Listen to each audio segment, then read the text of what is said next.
이 시간 누구를 따를까? 누구를 따를까라는 제목으로 하나님의 말씀을 전하도록 하겠습니다. 우리 인사하겠습니다. 좌우로 우리 잘 오셨습니다. 예, 잘 오셨습니다. 문현 로타리 요 밑에 내려가면 다이소 가게가 있습니다.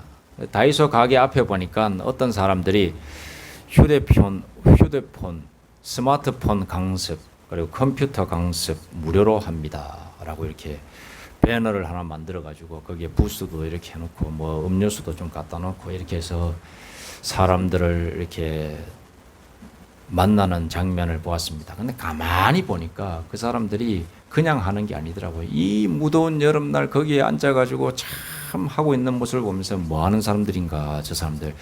혹시 교회 다니는 사람들인가. 예전엔 그런 좀 막 이렇게 노방전도라고 해가지고 길거리에서 이 커피나 차를 나누면서 이렇게 전도했었거든요. 요즘은 좀 많이 안 합니다만은.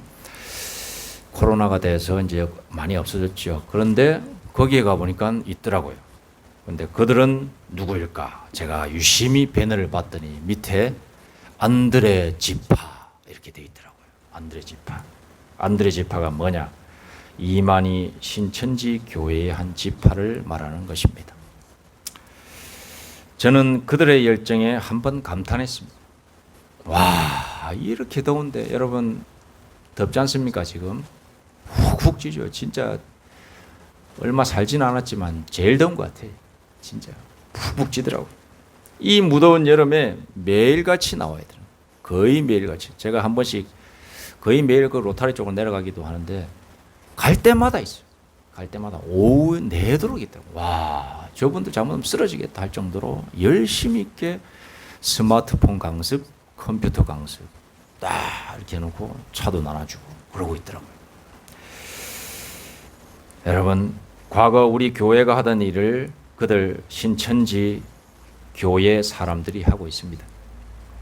우리가 순수하게 예수 믿으면 구원받는다라는 단순한 진리로 세상 사람들에게 전도 용지도 나눠주고 딱 보면 이 사람들 교회 다니는구나. 우리는 딱 나와 있거든. 우리는 예수 믿으세요. 바로 이렇게 합니다. 근데 그 사람들은 가면 같은 걸 쓰고 딱 하더라. 하지만 그렇게 그들 나름대로 이렇게 전도 활동을 하고 있는 모습, 이 무더운 날 하고 있는 모습을 보면서 일면 참 대단하긴 대단하다 이런 생각이 들기도 했습니다.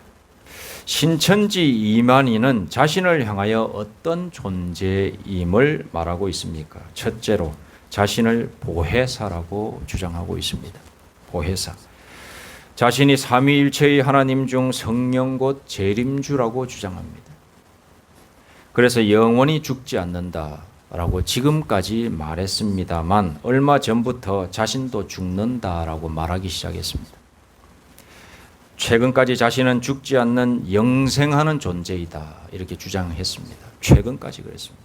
그런데 올해부터 자신도 죽는다 이렇게 이야기하고 있습니다.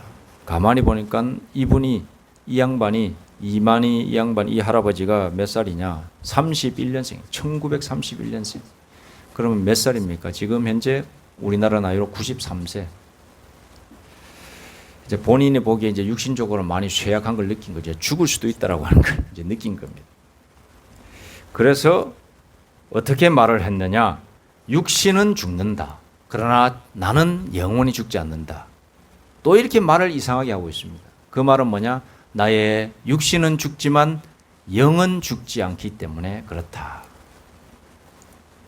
지금까지는 자기의 육신도 죽지 않는다고 얘기했거든요. 자기가 왜냐? 하나님께로 보냄받은 보혜사 성령이기 때문에 내가 보혜사이기 때문에 나는 이 세상에서 영원히 존재한다. 이렇게 가르치고 주장했습니다. 그래서 많은 사람들이 이 사람이 진짜인 줄 알고 추종했어요. 그런데 이제 나이가 들고 이제 진짜 죽을 것 같으니까 죽지만 내 영은 죽지 않는다. 그러므로 나는 영원히 산다. 이렇게 말을 바꿨습니다. 어찌되었건 신천지 교인들은 이만희의 이런 말바꿈에 아멘 하고 화답했다고 합니다. 일면 이만희에 대한 권위가 얼마나 큰지 알 수 있는 대목입니다. 두 번째로 이만희는 자신을 향하여 비유와 상징으로 대한 성경이 이게 그냥 고지고대로 문자 그대로 있는 것이 아니라 물론 그런 면이 있긴 있습니다만 상징적인 면이 있기도 있습니다만 이 신천지교는 그렇게 해석해도 안 해도 되는 것까지 다 비유로 다 드러났어. 이거는 고지고대로 이야기하는 게 아니다. 다 뭐 의미가 있는 거다. 이렇게. 그래서 그 비유와 상징으로 된 것이 성경인데 이 성경을 풀 수 있는 사람은 나 이만희밖에 없다. 고로 내가 알려주고 가르치는 이러한 요 글자는 요런 뜻이고 저 글자는 요 대목은 요런 것이다 라고 하는 것들 전부 다 내가 말한 그것이다. 이렇게 자신밖에 없다. 직통 계시자는 하나님으로부터 받는 성경 해석의 직통 계시자는 나밖에 없다. 이만인 나밖에 없다. 이렇게 주장하고 있습니다. 세 번째로 시대론을 강조합니다. 이 시대론이 뭐냐? 시대마다 구원자가 있다. 현 시대, 이 계시록 시대라고 그러는데 이 계시록 시대에 있는 현 시대의 구원자는 나 이만이다. 이렇게 약속된 목자는 바로 나 이만이다. 이렇게 주장을 하고 있습니다. 네 번째로 신천지 신도 14만 4천 명이 되면 새 예루살렘이 임하며 신천지 12지파를 통해 온 세상을 다스리는 때가 올 것이다. 이것을 주장을 했는데 지금 신천지 교도들 자기 스스로들 주장합니다. 우리는 14만 4천 명이 넘었다.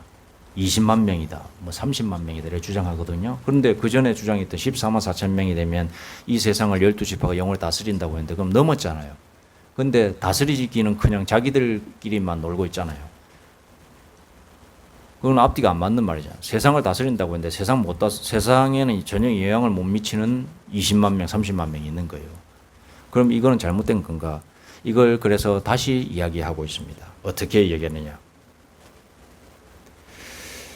진정한 신천지 교도가 14만 4천 명이 안 됐기 때문에 아직 세상을 못 다스리고 있는 것이다. 이렇게 말을 바꿨습니다. 그전에는 교인들이 14만 4천 명만 되면은 세상을 다스리는 게 된다라고 했는데 지금은 넘었는데 왜 못 다스리고 있느냐 이렇게 물었더니 진정한 신천지 교인이 14만 4천 명이 안 되기 때문이다. 그래서 30만이 돼도 100만이 돼도 만약에 못 다스리면은 여전히 14만 4천 명이 진정한 신천지 교인이 아니기 때문에 그렇다. 이렇게 이야기할 수가 있는 거죠. 이렇게 말을 바꿔가지고 그날이 올 때까지 열심히 포교 활동을 해야 한다라고 이렇게 주장하고 있는 것입니다. 일면 이런 것을 믿는 신천지 교도들의 모습에 대담을 느끼곤 합니다. 조금만 성경을 보면 분별이 되는데 넘어가는 모습을 보니 무슨 생각 또 성경을 어떻게 보길래 어떻게 알고 어떠한 성경에 대한 편협적 믿음이 있었기에 그들이 말하는 그런 신천지 교리에 빠지고 그것을 믿게 되었을까? 무엇을 기대하고 있었기에 이런 이만희를 추종하게 되었는가 하는 생각을 저는 가지게 되는 겁니다. 제가 우연찮게 신천지 교도가 된 통합측, 제가 통합측 목사니까 통합측 안수 집사님을 우연찮게 만난 적이 있었습니다. 그분과 대화를 나누는데 제가 목사인 줄 알면서도 저를 신천지 교인 만들겠다고 저한테 이렇게 여러 가지 말을 했습니다. 접근해 왔습니다. 자신은 모태신앙이며 정통교회에서 50년을 생활한 거예요. 50대 중반쯤 돼 보였어요. 50년을 생활하면서 교회에 봉사란 봉사도 하고 안수집사님쯤 되면 열심히 한 거거든요. 헌금도 많이 했더라고요. 그런데 신앙의 회의가 점점 들다가 신천지 교인을 딱 만나가지고 신천지 교리를 듣다가 보니까 아 여기가 진리구나. 이것이 옳구나라고 해가지고 거기 들어가겠더라고요. 들어가서 교리를 공부하다 보니까 야 자기가 궁금했던 거 여기서 잘 풀이해 주네.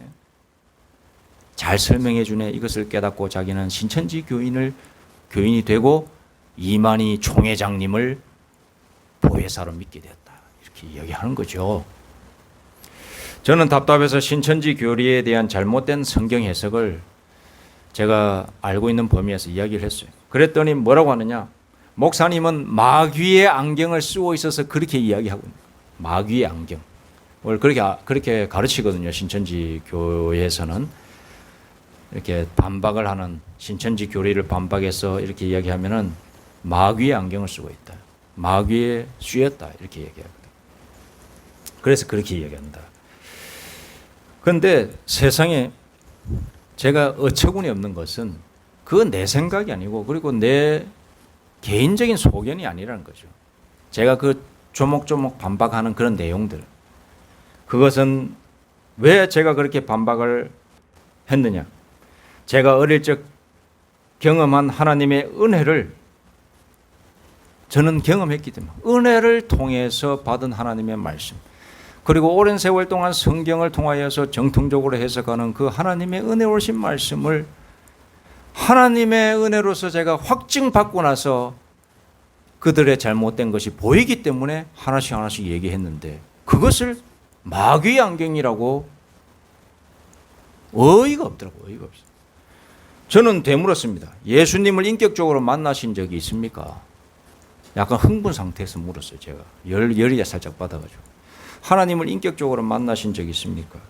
저는 제 가슴 속에 예수님께서 오셨고 예수님의 죄 사함을 직접 경험했어요. 저는 제 내면에 확신의 음성을 들려주신 그 음성을 지금 이 순간에도 생생하게 느끼고 그리고 기억하고 있다. 어찌 이 귀한 은혜로운 음성을 마귀의 안경이라고 매도합니까? 제가 보기에는 집사님이야말로 신천지 마귀의 씨였어요. 약간 흥분 상태에서 제가 대받아쳤거든요. 흥분하면 안 되는데 흥분이 절로 되더라고요. 이상하게. 하나님 두려운 줄 아십시오. 그러고 나서 뭐 대화가 되겠습니까? 대화 안 되지. 그러고 나서 약간 조금 어색하게 잘 가십시오 이라고. 그 양반도 나한테 뭐 이상 욕 비슷하게 하면서 그냥 이렇게 끝났던 기억이 있습니다. 여러분, 신천지는 이단입니다. 이단이에요. 결코 하나님의 세계에서 하나님께서 용납하지 않는 단체. 하나님 두려운 줄 알아야 되는 것입니다. 오늘 말씀해 보니까 예수님이 어떠한 분이신가에 대해서 설명을 하는 장면이 나옵니다. 이 장면은 뭐냐? 베드로가 고넬료라고 하는 로마의 백부장 집으로 가서 설명하고 있는 장면이에요. 베드로가 이 고넬료라고 하는 로마 백부장의 집에 가서 예수님이 어떠한 분이신가에 대해서 설교하는 장면이에요. 그러면 고넬료는 누구인가? 고넬료는 로마의 백부장이라고 했지 않습니까? 백부장은 100명의 군인을 지휘하는 장을 말하는 거죠. 쉽게 말하면 장교입니다. 오늘날로 우리나라로 말하면 중대장이나 대대장 그 사이쯤 되는 걸로 생각하시면 됩니다. 왜냐하면 그 군인들과 딸려 있는 또 다른 인원들이 있거든요. 그래서 100 플러스 알파에 100명 딱 100명이 아니라 100 플러스 알파 명이. 그래서 그것이 200명이 될 수도 있고 300명이 될 수도 있고. 왜냐 보급 부대는 그 군인으로 안 치거든요. 그냥 보급 인원으로 치지. 그래서 플러스 알파인데 어찌됐든 우리나라로 말하면 그 중대장하고 대대장 그 사이에 있는 다 지휘 통솔을 할 수 있는 군 간부가 되겠습니다. 이러한 직책을 가지고 있는 고넬료예요. 그러면 고넬료는 누구냐? 로마 사람이란 거예요. 로마 사람. 로마 군인은 신분이 로마의 시민권을 가지고 있어야지만이 로마 군인이 될 수가 있고 로마 군인이 되면 로마의 시민권이 주어져요. 그래서 이 고넬료는 로마 사람이다 이 말씀입니다. 그럼 로마 사람이 어째서 베드로와 만나게 되는가? 로마 사람인 이 고넬료는 주 유대 로마 군인인 거예요. 주한 미군 뭐 이런 것처럼 주 유대인 주 유대 로마 군인인 거예요. 그러니까 유대의 땅에 와가지고 주둔하고 있는 로마 사람이다 이 말씀입니다. 로마 군인. 그래서 이곳에 있으면서 이제 유대의 그 풍습과 이들이 믿는 하나님 신이 누구인가 아마 궁금했던 사람인 것 같아요. 그래서 그리고 이런 모습만 보면은 이 사람이 고넬료가 이 종교심이 어느 정도 있었던 사람이다. 그러니까 하나님이나 신에 대한 동경이 있었던 사람으로 추측이 됩니다. 그래서 유대 땅에서 생활하면서 알게 되면서 구약 성경도 아마 봤을 거예요. 보다가 덜컥 하나님이 믿어지기 시작합니다. 이 세상을 창조하신 하나님. 그런 사람들이 있거든요. 보면 다 똑같이 100명이 앉아 있어도 하나님의 말씀을 들을 때에 어떤 사람은 믿음이 생기고 어떤 사람은 계속해서 그 상태고 이런 사람이 있거든요. 그런데 그 사람 고넬료는 다 로마 군인이지만 믿음이 생긴 것이요. 하나님에 대한 믿음. 이 세상을 창조하신 분은 그래 하나님이시다. 이스라엘의 하나님, 나의 하나님으로 믿겠다. 그러면서 구약 성경 읽고 이렇게 한 거죠. 근데 당시 예수님의 존재가 있는 거예요. 예수님의 사역과 일들이 소문에 소문을 읽고 이렇게 해서 여러 많은 사람들이 다 접하게 돼. 이 유대 땅에서 주둔하고 있는 정말로 신실한 하나님을 믿게 된 이 고넬료도 그걸 안 들을 수가 없는 거예요. 관심이 있으니까 듣게 되는 거죠. 그러면서 이제 예수님이 누구신지 선지자라고 하는데 그런 사람이 있어 이러면서 관심을 가지게 되는 거죠. 그러면서 그의 마음속에 예수님에 대한 동경이 일어나기 시작한 거예요. 예수님이 십자가에 못 박혀 돌아가셨대. 아니 그런 일이 내가 한번 만나보고 싶었는데 만나지는 못했던 것 같아요. 이 줄거리상 보면 어찌되었든 그래서 예수님을 만났고 예수님의 수제라고 하는 증인인 베드로를 초청하여서 내가 그 하나님의 정말로 그런 하나님의 아들이 이 땅에 오셨고 그 아들 예수 그리스도를 통하여서 우리 모든 사람의 죄를 구원하신 것이 사실인가? 그 소문이 사실인가? 내가 이 사람을 직접 만나서 한번 들어봐야겠다라고 초청을 하게 되는 거예요. 그래서 오늘 설교 말씀이 이렇게 쭉 나오고 있는 것입니다. 여러분 38절부터 43절까지 말씀인데 이 베드로가 뭐라고 얘기했냐? 38절에 보니까 이렇게 말씀하고 있습니다. 하나님이 나사렛 예수에게 성령과 능력을 기름 붓듯 하셨으며 이 증언하고 있는 거죠. 여기 38절에 보면은 하나님이 나사렛 예수에게 이렇게 말씀하고 있습니다. 예수님은 누구신가? 예수님은 누구신가? 증언하면서 베드로는 첫 번째로 나사렛 예수라고 특정 지역을 언급하면서 얘기하고 있습니다. 예수라는 이름의 뜻은 자기의 백성을 저들의 죄에서 구원할 자라는 그런 아주 좋은 의미가 있어요. 예수. 이 이름의 뜻이에요. 자기의 백성을 저들의 죄에서 구원할 자. 이 바로 예수. 그러니까 이름이 좋으니까 한 사람만 딱 택하는 것이 아니라 이 동네에도 예수가 있고 저 동네에도 예수가 있고 예수라는 이름이 한두 명이 아닌 거예요. 이름 의미가 좋으니까. 그래서 구분을 짓는 거예요. 그 예수 앞에 그 지역의 예수들. 나사렛이라고 하는 이 나사렛은 시골 깡촌이. 우리나라로 말하면은 저기 무슨 우리 아버지께서 제 아버지의 고향이 경북 예천군 지보면 도화리인데 쉽게 말해서 이건 뭐냐? 도화리쯤 되는 거. 도화리 예수. 도화리의 성욱, 도화리의 제 아버님 성함이 제자 문자신데 도화리 재운 이런 뜻이라 이 말이에요. 도화리에 사는 재운. 이 말은 나사렛에 사는 예수. 그 한 사람밖에 없는 그 사람. 그래서 우리 나사렛 예수라고 이렇게 지칭을 하고 있는 겁니다. 베드로가 고넬료에게 나사렛에서 있었던 그 예수. 그 예수님이 어떠한 분이신가에 대해서 증언하고 있는 것입니다. 그러면서 말씀하시죠. 하나님께서 이 나사렛 예수에게 성령과 능력을 기름 붓듯이 하셨다.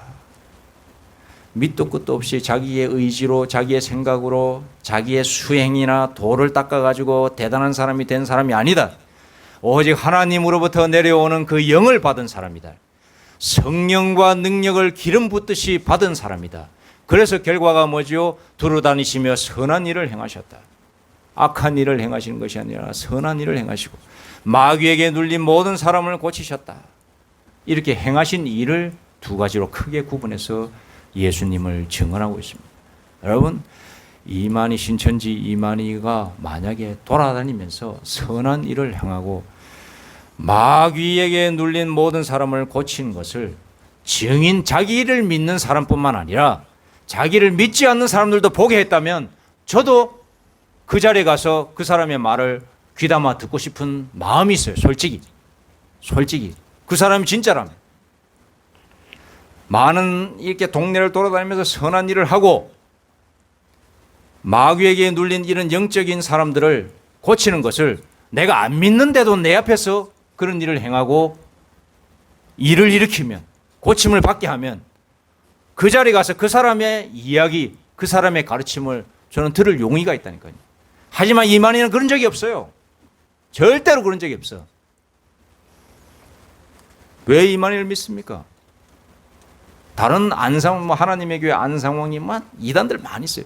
그 사람들 하나같이 사람들을 현혹하여서 짓팔게 하고 사회적으로 무리 일으키고 이렇게 해서 힘들게 해서 자기들의 재산을 축적해가지고 하는 것 얼마나 많은지 모릅니다. 신앙촌 해가지고 만들어가지고 박태선이 같은 경우에는 똑같은 거예요. 자기 자식들한테 재산 다 물려주고. 말이 됩니까? 다음 절 말씀. 우리는 유대인의 땅과 예루살렘에서 그가 행하신 모든 일의 증인이라. 자, 이 베드로가 따라다니면서 다 봤다 그거예요. 다 봤다. 이 예수님이 선한 일을 행하시고 영적인 일을 고침을 하시는, 병도 고치시고 마귀에게 들린 자, 귀신 들린 자를 고치시는 것을 자기는 봤다는 거예요. 이 증인이니까 그렇지만은 비증인들도 다 봤다는 거예요.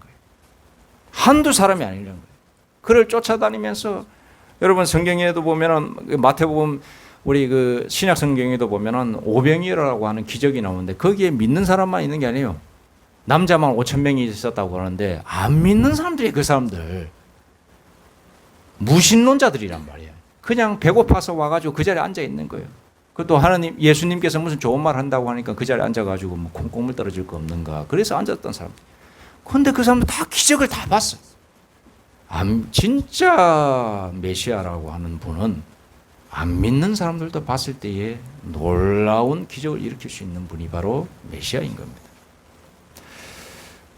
그를 그들이 나무에 달여 죽였으나 그들은 바로 누구냐? 비증인들을 말하는 것입니다. 하나님이 사흘 만에 다시 살리사 나타내시되 하나님께서 부활시키셨다 이 말씀이죠. 모든 백성에게 하신 것이 아니요 오직 미리 택하신 증인 곧 죽은 자 가운데서 부활하신 후 그를 모시고 음식을 먹은 우리에게 하신 것이라. 증인으로서 우리를 택하신 것은 택하셨다 이 말씀이죠.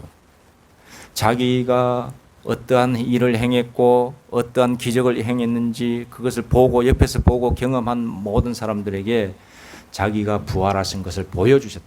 그럼 예수님께서는 자기의 부활하신 것을 안 믿는 사람들에게 보여주셔야 되는데 똑같이 기적을 일으키실 때처럼 보였는데 왜 믿는 사람들한테만 자기의 부활하신 것을 보여주셨을까? 이런 의문이 듭니다. 왜 그렇게 하셨을까요? 예수님께서 왜 자기의 부활하신 그리고 같이 음식도 먹으시면서 이런 것을 왜 증인들에게만 그렇게 하셨을까요? 안 믿는 사람들은 의심하기 때문입니다. 여러분 지금도 유대인들은 뭐라고 얘기하느냐? 그때 그 제자들, 그 증인들, 예수 믿는 사람들이 본 부활하신 그 예수님은 어떠한 존재인가? 환상적인 존재라는 거예요. 환상. 그리고 유령이라고 또 주장하기도 합니다. 유령. 왜 그렇게 얘기하느냐? 우리가 마음속에서 누군가를 보고 싶으면은 비슷한 사람을 봐도 내 아버지다, 내 어머니다 이렇게 생각할 때가 있지 않습니까?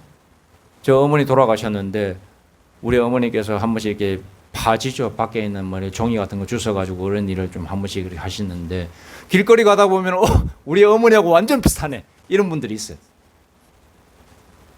그런 것처럼 예수님을 그렇게 생각했다 그거예요. 비슷한 사람을 봤는데 저 사람이 부활하신 예수님이라고 주장하고 있다라고 비증인들, 믿지 않는 사람들은 그렇게 지금도 주장하고 있는 거예요. 그때 제자들이 본 예수는 그렇게 제자들이 환상 속에서 유령을 본 것이다. 아니면 환상의 어떠한 가상의 인물을 본 것이다. 그래서 예수님이 부활했다라고 지들이 주장하는 거다. 지금도 유대인들은 안 믿는 유대인들은 그렇게 믿고 있다니까요. 그래서 예수님께서는 그렇게 안 믿는 사람들은 어차피 그렇게 오도하고 편협적으로 신앙의 편협으로 판단하기 때문에 나타날 필요가 없는 거예요. 보여주실 필요가 없어요. 믿는 자도 의심하는데 왜냐? 믿음을 가지고 있는 증인들도 처음에 예수님이 부활하셔서 나타났을 때 하하 설마 유령이 아닌가 이렇게 이야기했어요. 그랬더니 내 손에 못자국을 보고 내 옆구리에 창자국을 보라 이렇게 말씀하셔요. 만져보라고까지 하시고 그러면서 맞습니다. 저의 믿음 없음을 용서하여 주옵소서라고 또 예수님께 또 말을 하고 여러분 음식을 또 같이 먹었어요. 왜 음식까지 이런 얘기가 나올까요? 우리가 먹고 우리 다 함께 식구라고 그러죠. 식구라고 그러지 않습니까? 식구의 그게 뭐죠? 같이 앉아서 서로 밥을 나누는 공동체를 식구라고 그러는 거 아니겠습니까? 자, 밥을 같이 먹을 때 어떻지요? 우리가 유심히 쳐다보면은 그 입에 근육이 다 보이게 돼 있어요. 미소가 보이고 표정이 다 보여요. 유심히 볼 수 있어요. 특히 내가 오매물망 보고 싶었던 사람과 같이 밥을 먹고 있는데 그 사람을 대충 볼까요? 밥만 먹고 있을까요? 머리 쳐박고 그냥 이렇게 먹을까요? 절대로 그렇지 않습니다. 부활하신 예수님 내가 보고 싶었는데 부활하셔갖고 내 앞에서 식사를 같이 하고 있어. 유심히 진짠가 이렇게 예수님 보게 됐어요. 진짜구나. 우리 예수님 부활하셨구나. 확증. 음식을 같이 먹으신 이유가 있는 거예요. 여러분 이산가족 해갖고 40년 50년 동안 떨어졌다가 같이 모여갖고 식사 자리 딱 하죠. 그분들 어떻게 하는 줄 아십니까? 제가 유심히 봤어요. 유심히 봤는데 눈물을 흘리면서 밥을 먹어요. 물론 좀 지나면 또 같이 나누겠지만 그러면서 서로 먹여주고 얼굴을 탁 쳐다보고 더 먹어라. 아버지는 아들에게, 어머니는 아들에게, 딸에게 더 먹어라, 더 먹어라. 네가 먹어라. 이러면서 먹는 모습 가만히 보고 있고 얼마나 유심히 쳐다보는지 모릅니다. 여러분 보고 싶은 사람 만나고 싶은 사람 만났을 때에 음식 같이 먹는 이유가 있는 거예요. 우리 밥 한 끼 같이 하자. 같이 먹고 나누자. 여러분 그러면은 교감이 생기는 겁니다. 예수님이 부활하신 것은 거짓이 아니라고 하는 것을 예수님 자신이 자기의 증인들에게 보여주신 것입니다. 음식을 같이 먹으면서 느껴라. 나의 부활을 느껴라. 나는 죽었으나 이제 다시 살아났다라고 하는 것을 느껴라. 그러면서 예수님이 자기 자신을 확증하는 거예요. 그 부활은 우리 하나님께서 시키신 것이다. 우리에게 명하사 백성에게 전도하되 하나님이 살아있는 자와 죽은 자의 재판장으로 정하신 자가 곧 이 사람인 것을 증언하였노라. 이제 죽은 자와 산 자를 심판하실 이가 있는데 그분은 바로 오직 예수 그리스도시다. 이것을 누가 정해주셨느냐? 하나님께서 정해주셨다. 하나님이 사흘 만에 부활시킨 이 예수님을 우리의 심판자로 세워주셨다. 그에 대하여 모든 선지자도 증언한다. 내가 하는 말만 있는 게 아니다. 베드로가 지금 고넬료의 집에서 지금 하나님의 말씀을 대언하고 있는데 고넬료 당신에게 말하고 하는 것이 내 생각뿐만 아니다. 당신이 알고 있는 구약 성경에 나와 있는 많은 선지자들이 이미 다 기록하고 있다. 이 예수를 기록하고 있다. 증언한다라고. 나 이전부터 계속해서 이 예수님이 우리의 메시아이시오, 우리의 구원자라고 하는 것을 계속해서 증언해주고 있다. 그를 믿는 사람들이 다 그의 이름을 힘입어 죄사함을 받는다. 예수 그리스도를 통해서만 죄사함 받는 겁니다. 세상에 그 누구도 우리에게 죄사함을 줄 자는 없습니다. 이 예수가 바로 우리의 구원자이신 것입니다. 우리가 누구를 따를까? 누구를 따를까? 바로 이 예수님을 따라야 되는 것입니다. 그리고 이 예수님을 따라서 영생하시고 하나님의 나라 다 가시는 그런 귀한 분들 되시기를 소망합니다. 기도드리겠습니다. 하나님 아버지 감사합니다. 우리가 누구를 따르겠습니까? 이 세상에 많은 이단이 있고 가르침이 있고 선생이 있습니다. 우리가 누구를 따르겠습니까? 하나님 그의 보내신 자 예수 그리스도를 따라야 되겠습니다. 그래야 우리에게 영생이 있으며 구원이 있습니다. 의심하지 않게 하여 주옵소서. 예수님의 이름으로 기도드립니다.